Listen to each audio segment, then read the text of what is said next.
네, 안녕하세요 여러분, 경제견 정독계입니다. 네, 엔캐리 청산 이슈 그리고 실업률이 급등함에 따라서 경기 침체 언급이 나오면서 증시가 8월 5일날 패닉셀이 나왔죠. 하지만 패닉셀 이후에는 나스닥이 쭉쭉쭉 V자 반등을 하면서 매물대를 뛰어넘었습니다. S&P 500 역시 V자로 반등하면서 전고점을 향해서 달려가고 있고요. 이번 주에 잭슨홀 심포지움과 그리고 다음 주에 8월 28일 날 엔비디아 실적 발표가 있는데요. 이 이슈에 따라서 전고점을 돌파할지 아니면 쌍봉을 만들고 떨어질지 그 향방이 정해질 듯 합니다. 나스닥 역시 전고점을 향해서 가고 있고 첫 번째 매물은 지났고 두 번째 매물을 향해서 가고 있습니다. 주봉을 보시면 지금 3주째 강하게 올라오고 있는데 전고점을 돌파할 수 있을지도 엔비디아 실적 발표에 달려 있겠네요. 자, 상대적으로 국장은 역시 욕이 나올 정도의 장입니다. 패닉셀 이후에 회복도 못하고 있고 길게 보면 이 우상향 추세의 하단까지 진입하지도 못했습니다. 2750포인트까지 올라가서 우상향 추세 하단을 회복하지 못한다면 암울합니다. 코스닥은 더 심각한데요. 주봉 차트에서 우상향 추세의 하단까지 가지도 못했고 계속 두들겨 맞고 있습니다. 그리고 일봉상에서 코스피는 240선 장기평선을 뚫고 올라갔는데 코스닥은 240선까지 근처에 구경도 못하고 있습니다. 시장 상황 보면 수급 쏠리는 종목에는 계속 쏠리고 나머지 종목들은 계속 흘러내리고 있습니다. 코스닥은 지금 분위기가 상당히 안 좋고요. 825포인트 위로 올라가기 전까지는 공격적인 매매는 하지 않는 게 좋을 듯 합니다. 현 상황에서 여러가지 지표들을 살펴보면서 더 반등이 나올지 아니면 시장이 다시 하락을 할지 한번 체크해 보겠습니다. 실업률 지표인데요. 실업률이 꾸준하게 올라가고 있고 기업의 파산 건수 역시 꾸준하게 올라가고 있습니다. 근데 단순히 실업률만 가지고 경기 침체다라고 얘기하기는 좀 애매한 부분인데요. 실업률을 한번 길게 한번 보시면 지금 실업률 지표가 4%대라고 해도 역사적으로 아주 낮은 수치입니다. 근데 왜 실업률에 이렇게 발작을 하면서 우리가 실업률을 얘기할까요? 그 이유는 현재의 경제 상황 때문인데요.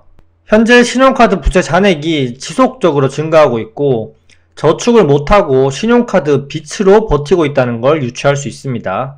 오스틴 굴스비 여는 총재 역시 중소기업의 채무 불이행이 상당히 심하고 카드 연체가 계속 증가하고 있고 경제는 조심해야 할 때라고 얘기를 했습니다.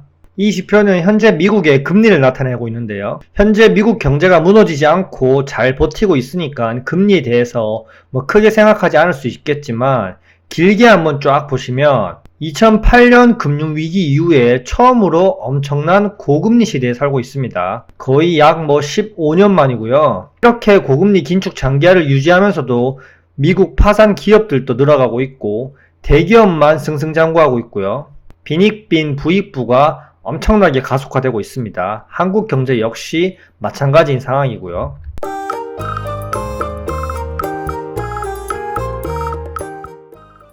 그리고 엔캐리 청산 얘기를 빠뜨릴 수 없죠. 엔캐리 트레이더는 일본 엔화를 낮은 금리에 빌려서 금리가 높은 나라에 투자하는 건데요. 그동안 엔화로 미국 고금리 긴축을 완화해준 역할을 했는데 현재 경기 침체 공포 프레임이 씌워지면서 사실상 엔캐리 트레이더 청산으로 긴축 효과가 더해지면서 증시가 더 안 좋은 상황이 연출됐고요. 현재 7월 금리 동결 이후에 9월 전까지는 엔캐리 청산이 지속적으로 될 텐데요. 미국이 고금리를 유지한 상황에서 그나마 엔화가 긴축을 완화해주는 역할을 했는데 이제 일본도 금리를 올리면서 긴축 완화 효과가 사라지고 있습니다. 일본은행의 향후 행보가 상당히 중요하고요. 미 대선 후보가 누가 더 영향력이 있느냐에 따라서 일본은행의 스탠스가 달라질 겁니다. 지금 9월에 연준이 금리 인하를 해야 되는데 일본은행까지 금리 인상을 해버리면 긴축 완화해주는 효과가 사라지고 오히려 금리를 올린 것 같이 긴축 효과만 더해주는데요. 당연히 해리스 측 민주당 진영과 파월 연준 의장은 일본 중앙은행을 압박하면서 금리를 올리지 못하게 하고 있는데요. 어떻게 될지 일본의 상황도 면밀하게 체크해야 됩니다. 그리고 패드워치 보시면 9월 금리 인하를 거의 25bp 70%로 확정하고 있는데요. 저는 그나마 50bp가 아니라서 다행이라고 생각합니다. 근데 금리 인하되면 와 하면서 환호할 게 절대 아닙니다. 왜냐, 미국 기준금리가 내려가면 엔캐리 청산이 가속화되면서 더 긴축 효과가 더해집니다. 표면적으로는 금리 인하를 해서 긴축 강도가 줄어든 것처럼 보일 수 있으나 보이지 않는 엔캐리 청산으로 인해서 긴축 강도가 오히려 더 강해지고 여기서 일본은행이 금리까지 올린다면 더 충격이 심하겠죠. 그리고 11월달 역시 금리 인하를 예상하고 있기 때문에 엔캐리 청산이 더 가속화되겠죠. 큰 틀은 지금 이런 상황인데 미국도 경기 둔화가 꾸준히 나오고 있습니다. 개인 저축률 줄어들고 있고요. 신용카드 빚 올라가고 있고요. 그리고 소비자 심리지수 꺾이고 있고요. 소비자 심리지수가 꺾이고 나서 3에서 4개월 뒤에 시장에 영향을 주기 때문에 미 대선 이후로 조심해야 하지 않을까 싶습니다. 지금은 미 대선 때문에 억지로 정부 고용을 조정하면서 상황을 좋게 보이게 만들고 있습니다. 이런 여러가지 상황 때문에 지금 역사적으로 보면 실업률이 상당히 낮은 수치이지만 이 실업률을 얘기를 하면서 경기 침체 프레임을 씌우면서 증시를 폭락시켜 버렸죠.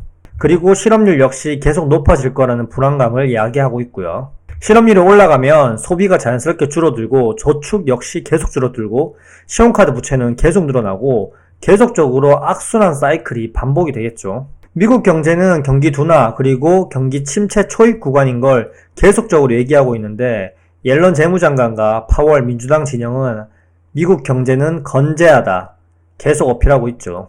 이런 모든 상황을 다 바라보고 있기 때문에 워렌 버핏 투자의 신은 요즘 현금을 늘리고 있는 게 아닌가 싶습니다. 우리도 절대 언론만 믿지 말고 언론은 항상 우리 편이 아닙니다. 워렌 버핏 역시 위기에 대응을 하고 있으니까 우리 역시 현금을 계속적으로 늘리면서 곧 다가올 위기에 그나마 충격을 덜 받도록 준비를 해야 됩니다. 네, 앞서 보셨던 것처럼 여러가지 지표들을 보면서 생각해볼 시점입니다. 이상입니다. 안녕!